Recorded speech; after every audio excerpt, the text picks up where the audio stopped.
Hello and welcome to the Story Behind the Stories, your weekly look at the pages of the Neepawa Banner Press. I'm Eoin Devereux, news reporter with the Banner Press, welcoming you once again to this show. And with me this week, once again, Kira Paterson, news reporter as well with the Banner Press. Good to have you in, Kira. Yep, feels like I've been here every week this year. It's that type of year already for you? It sure is. Well, hopefully we'll be able to, hopefully this next half hour will be able to get us out of that, because we're going to be talking about a lot of positive stuff.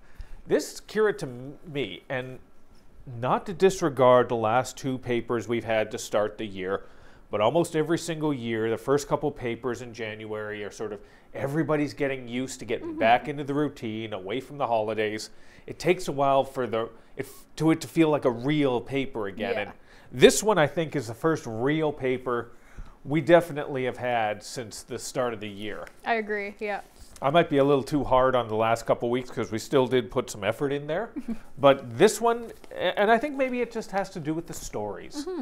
Because we got to talk about a couple things other than what we've talked about for way too long. And right on the front page is the one we're very happy to be able to share with you. Now, if you want to see a closer picture of it, you can find it online at mywestman.ca, or you can go out and about in Neepawa or some of the surrounding communities, find a hard copy and pick that up. And it's talking about the new hotel that is planned for Neepawa. It's been something that's been rumored for a long time, but we finally got a confirmation, and we finally got the fact that there's going to be shovels in the ground come the spring. Yeah, it's really exciting.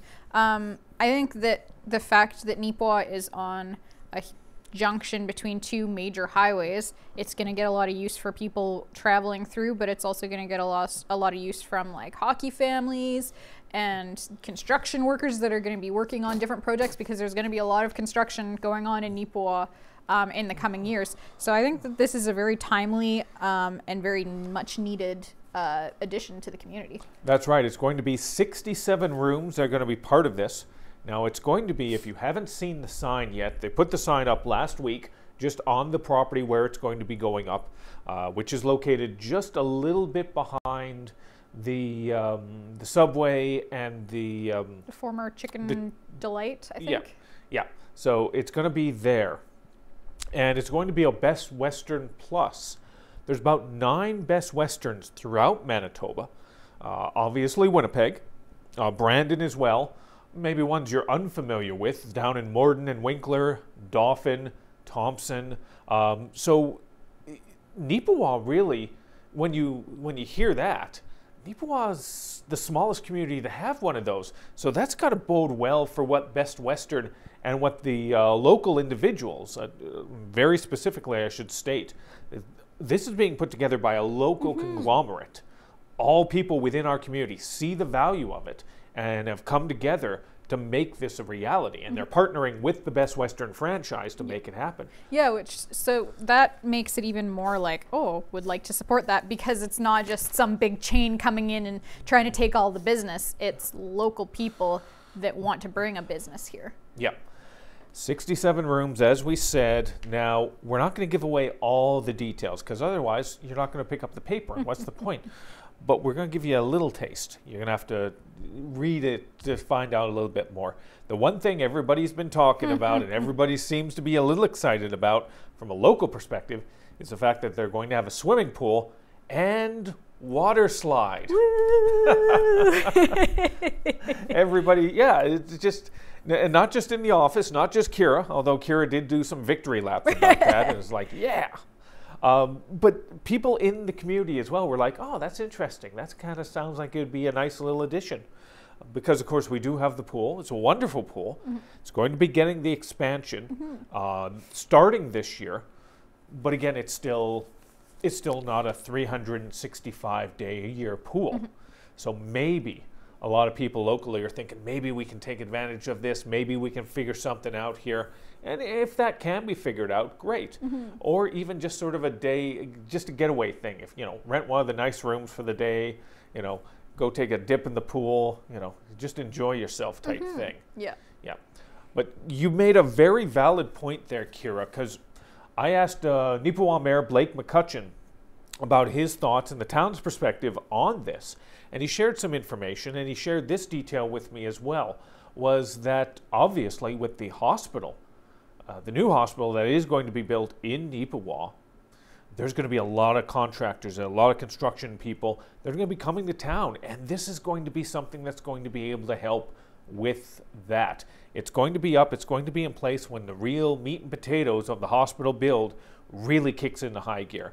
They're going to be starting in the spring. They're optimistic that they will be done in 2023, and when it's a business and when it's not government money, when it's people's money, stuff gets done in an efficient manner.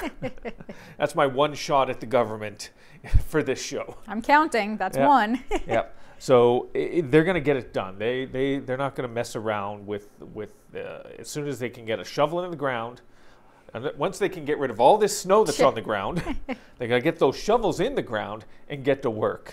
No, it's fantastic. And it's amazing. The former CN property, just to look at it, it seems like every single week it looks like more and more of a community, part of the community. Yeah, it's really growing into like part of the town. There's housing there. We've got the fire hall. We've got the police station that's going to be going there. Obviously this hotel now. There's still some more commercial lots available, so hopefully we'll get some businesses on board to fill up those spaces too. It's really shaping up, because for a long time it was just a big blank space. Yeah. And it was just there. Yeah. Now the consortium is very excited about this. We reached out to them to get some comment.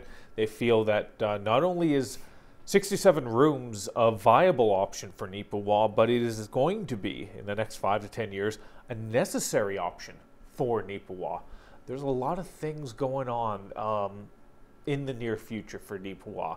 The construction, as we said, as well the provincial curling championships will be hosted by Neepawa in the year 2023. That's going to be a big deal. So there's a lot that needs to happen for Neepawa to sort of keep pace with what's been going on, and this is a good example of it. So I'm very much looking forward to sort of being there for the ribbon cutting. Yeah, it'll be exciting for sure. Now, if you want to get more information, more specific details, you're going to have to pick up a copy of the Neepawa Banner Press. Once again, you can find it on mywestman.ca, find that online, or you can go down to any stores, most stores in and around Neepawa, Minnedosa, other communities, outlying communities close to Neepawa. We make sure to get hard copies out there to as many different areas as we can. So hopefully you will be able to pick that up and see for yourself. Once this story gets a little more elaborate and a little more detail is made public, we're going to keep following up on this, and we very much look forward to seeing how this all plays out. Another big story that we tried to chase down this week, but let's be honest with you, we ran into roadblocks almost everywhere. We were just slamming into brick walls to try and get information. It has to do with recent labor shortages and labor woes a lot of local businesses have been dealing with. You most likely, if you do live in the community of Neepawa, you noticed it most obviously at the Neepawa Post Office, as on Monday and Tuesday, January 17th and 18th, I believe. Yeah. It was closed. The post office was closed. There was just some signage up on the door indicating that they were closed due to unforeseen circumstances. As well, the co-op has had to alter their hours slightly. They're still open. They're still operating as normal, but they have had to alter their schedule to a degree. And as well, just from personal anecdotal information I received, Giant Tiger had to sort of alter some of the scheduling as well, and High Life as well had to. That's really the talk. There's been a lot of talk about what was going on in High Life, and High Life, to their credit, were they contacted us back, and they let us know what was going on with that. They said, this time of year, these types of things, people out sick, it's a situation. For the most part, nobody sort of said it was directly related to the Omicron variant of COVID-19. There are some concerns on a province-wide level because every single community, Kira, is dealing with that right now. Yeah. Yeah. So what's your take on sort of everybody sort of running out of employees all at the same time? It kind of seems a little scary, but it's good to know that people are taking this seriously and staying home when they are sick. If that is in fact what the deal was. I know that there also were a couple other businesses that were affected by the snowstorm. Well, maybe not storm, but there was snow and then there was a lot of blowing, so a lot of roads filled up and people weren't able to get into town. So there were certain businesses that had to close over lunch hour because they didn't have anybody to cover the lunch shifts. And yeah, you're right about that. There's several that I forgot to mention. Yeah. Yep. So there's I mean, obviously this week part of it was due to the snow, but then there's other stuff, like obviously on Monday it hadn't snowed yet, so things that were closed Monday, you can tell that that's not exactly what the issue was. So it is, you can kind of see it all closing in around us. If that is in fact the reason, if COVID is in fact the reason, it's like, well, we have seen in the reports that there are a couple hundred at least cases that have been reported in the White Mud area, and that includes Neepawa, and probably a lot more that aren't reported. So you know that this is becoming an issue, and I've heard anecdotal stories about a lot of kids not in school because they're homesick and all that kind of a thing as well. So it's definitely around, and we can tell that it's here. And if you're curious as to why we're saying it's not saying that it's Omicron or isn't Omicron or whatever, it's because unfortunately with 100%, we can't say that with 100% certainty. We've talked to the businesses, we've tried to get some information, and we can't. So we're not gonna, we don't want to paint everyone with that same paintbrush, because there are examples. There's a few businesses I heard about. Once again, you know, you go into any coffee shop right now and you'll hear two different tales about the exact same thing. And there were a few businesses, I won't name the businesses, that said, oh, they had an Omicron outbreak. They did this, they did that. Then I walked over to the business. I popped my head in and said, hey, is everything all right? And they were going, yeah, everything's good. Yeah, we're just closing for the lunch hour. We're still full capacity. We're rolling along. And it's like, that's how things get out of hand. It's like when nobody sort of does the due diligence outside of the coffee shop to figure something out. Yeah. So that's, if you're wondering why we're not using the term Omicron COVID-19, it's because with 100% certainty we can't officially say. So it's better to be late to the story than to get the story wrong. And that's part of this. We can confirm there have been many labor shortage issues over the last week. Several businesses have had to deal with it. They are dealing with it.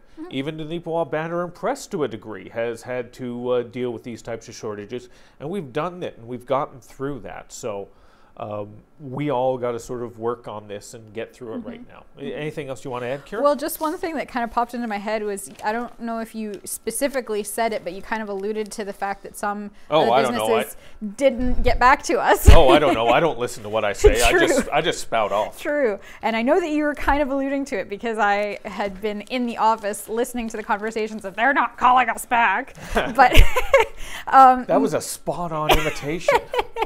That's exactly how they all sound. Yeah. But yeah, the first thing that just popped into my head all of a sudden was, maybe they're not calling us back because those people aren't in the office either because they're also homesick.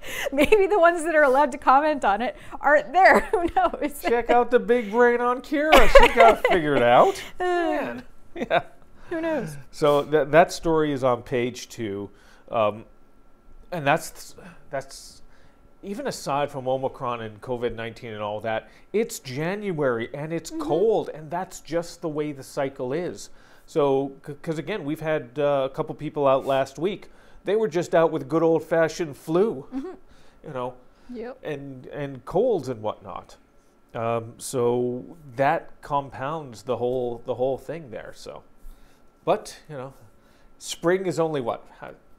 Great. 7 years away. Yeah. I was about to do math, but actually your math is probably better than mine that I'd be able to do off the top of my head. But that's what's that about.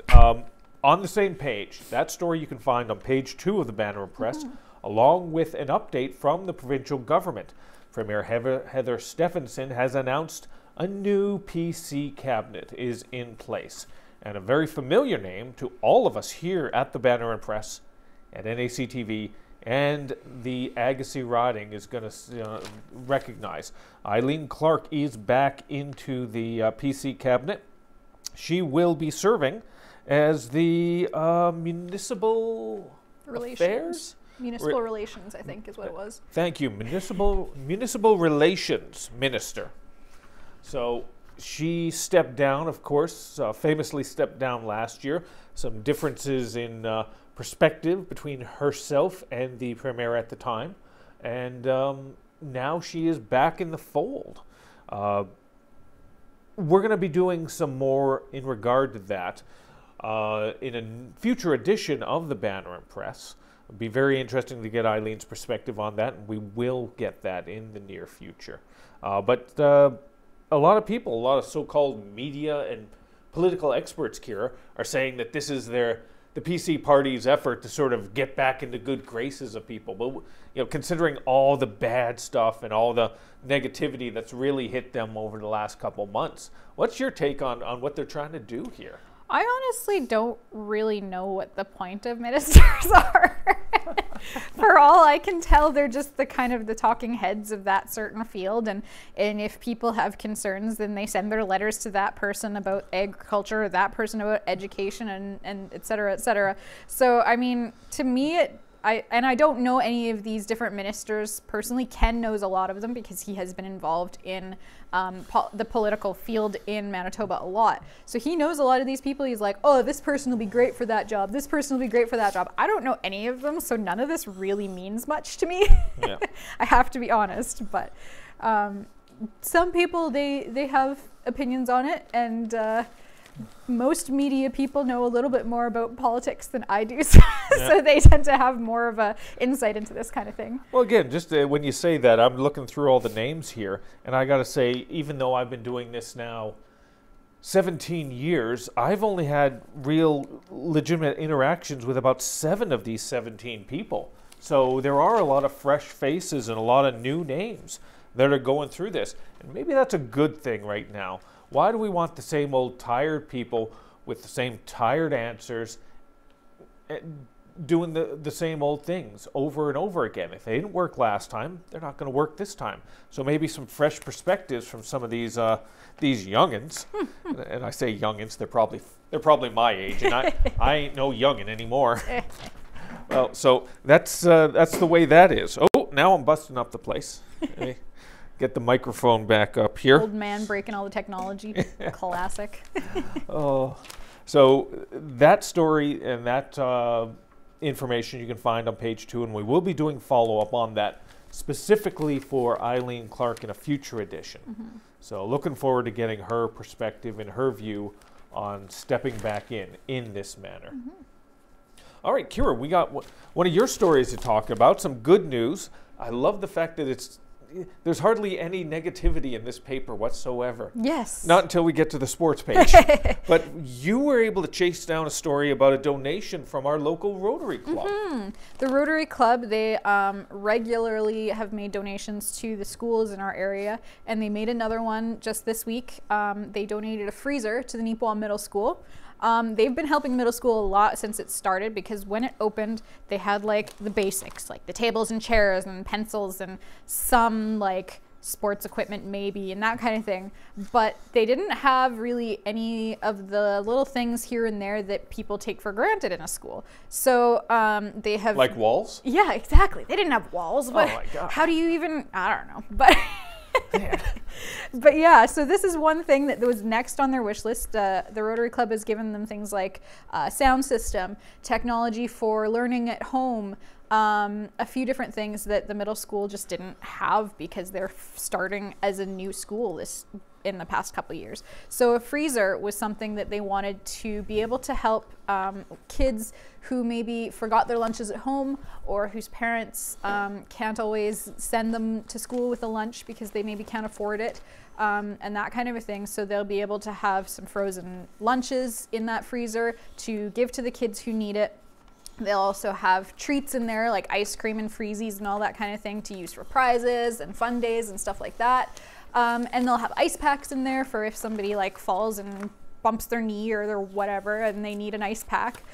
So it's going to get a lot of use, and it's really neat. And it's not something you necessarily think of a school needing a freezer, but it's great that the Rotary Club, they approached middle school and they're just like, what do you need? What can we get you? It's not necessarily something they would think of, but the middle school knew that they needed it, so they asked for it. So it's really great to see when they can fill in those little gaps here and there, especially with a new school that started up just 2 years ago. That is really fantastic. And it's great to see the Rotary Club sees the need like that and sort of is working towards anticipating it and working with the schools on that. Like, never in a million years would I have thought, well, obviously a school needs a freezer, right? But it is a definite requirement. So it's kudos to them on that. They really stepped up. Now, let me talk about another individual. This is Casper Rehan's story here about an individual who stepped up, turned a personal passion into something just a little bit more. Nicole Sellers is her name. She is actually part of the RM, I believe, of Westlake Gladstone. And she's turned something that she had been doing in her spare time into something much, much more. And it had to do with a love of animals, didn't it, Kira? Yeah. This was one that Casper wrote, as you mentioned, but it was one that I could really relate to when I was reading it, because I do love animals as well. And she just has this passion for rescuing dogs and cats that don't have a home, and they need vetting, and they need to find a home and all this kind of thing. And she's helping different rescues. She's volunteering any of her spare time. She is using her resources through the municipality to be able to reach out to the community and find out how she can help more within the community and all that kind of thing. It's a really good read. Casper Rehan went really into depth in this story, and I really enjoyed reading it for sure. And there's some really cute pictures on the page too. No, it really was. I mean, it's one of those things of everybody, for the most part, likes puppies. Everybody likes kittens. Everybody likes to help animals for the most part. And this is one of those ones of a person just stepping up in the right way. It's just, it's something we call a bit of a feature story. You know, you've got the hard news, obviously, the weekly information that everyone needs for their day-to-days. And maybe you don't, maybe this one isn't going to help you pay your taxes or plan your holiday. But it's still nice to give these people who are doing good in and around our community that spotlight.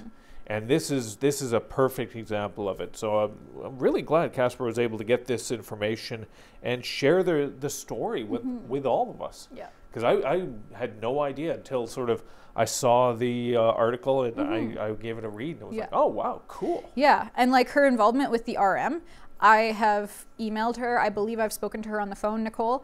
So when I read the story at first, I was like, why do I know that name? And then I read further and it's like, oh, that's the Westlake Gladstone Rec administrator. So I have spoken to her and I have communicated with her, but I never knew this side of her, and that was really cool to kind of see.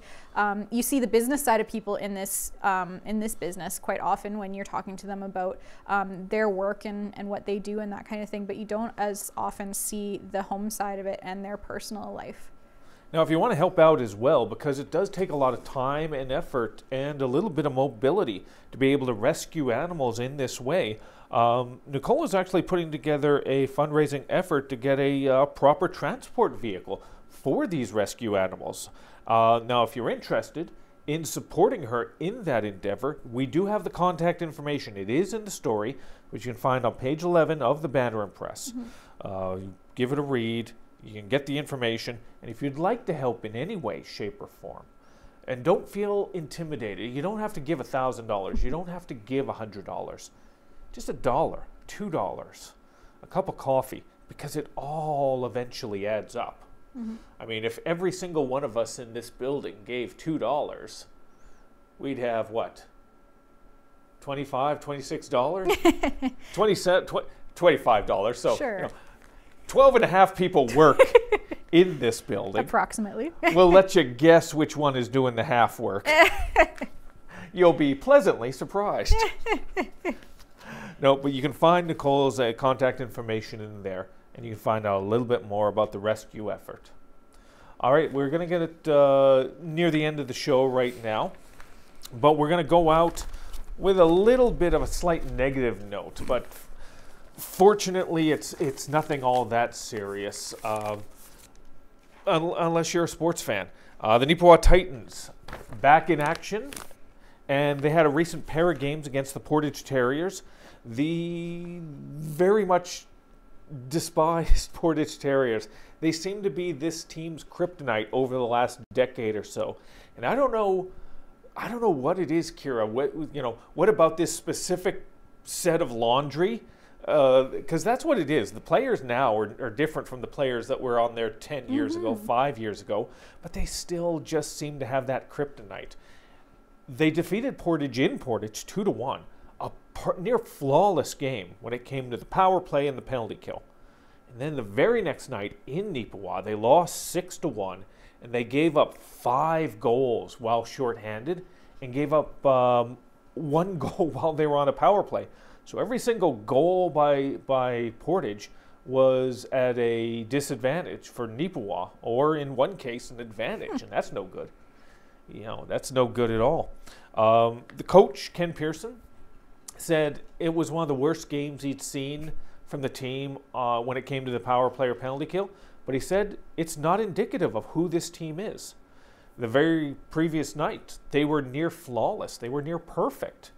And he said as the season comes to an end, they got to get that sort of level of play a little more often than what happened. The best thing to do with that Portage game is to forget about it. Although me writing about it for an entire page isn't going to help them forget, is it, Kira? You were very quick to feature this one all by itself with big headline, deck, and picture and everything on that page. So it's kind of like you're rubbing it in a little bit. Oh, it's not rubbing it in. But again, this team is still doing so much better than previous teams over the years. But we got to be honest. We got to call it like it is. Sometimes you're the hammer, sometimes you're the nail. And the Titans just got nailed over the weekend by the Terriers. So hopefully they'll have a little more luck over the next couple weeks as the season comes to soon draws to a close. Speaking of drawing to a close, that's us as well. We are starting to get to the end of this show. Kira, great to have you here again. Yep. Maybe next time you'll see a different face if you're lucky. Yep. Maybe it'll be neither of us. Let's change that up, Ooh. Maybe it'll be one of those special one-offs by Ken Waddell. Yep. It's been a while. Yeah. Well, we can't afford Ken Waddell. His asking price is just way too much on this. His appearance fee is skyrocketing. But we will have a few faces here to share with you the stories of Neepawa and the surrounding area in a future edition of The Story Behind the Stories. But we hope that you'll help us to sort of track down those stories as well. If you have any story ideas or suggestions, you can contact us at news@neepawabanner.com, or you can reach out to us by phone, 476-3401. If you have any sports-related stuff, because again, the Titans, the Farmers are nice, but I want to talk about all the other events, figure skating, gymnastics, anything and everything that's going on. Unfortunately, I can't get out to everything, so please, I want to be able to feature those events as well. So send me something at sports@neepawabanner.com. It's always greatly appreciated. And you tuning in to the show each and every week is also greatly appreciated. I don't know how you do it, quite honestly. Listening to me for a half hour, that's even after about 20 minutes, I'm even thinking to myself, yeah, I'm kind of done talking. How about you, Kira? I mean, yeah, depending on the week, but sometimes it's like, yeah, what more is there to say? Yep. So we do appreciate you. tuning in every week to NAC TV and to the Neepawa Banner Press's story behind the story. And hopefully we will see you again sometime soon. Have a good day.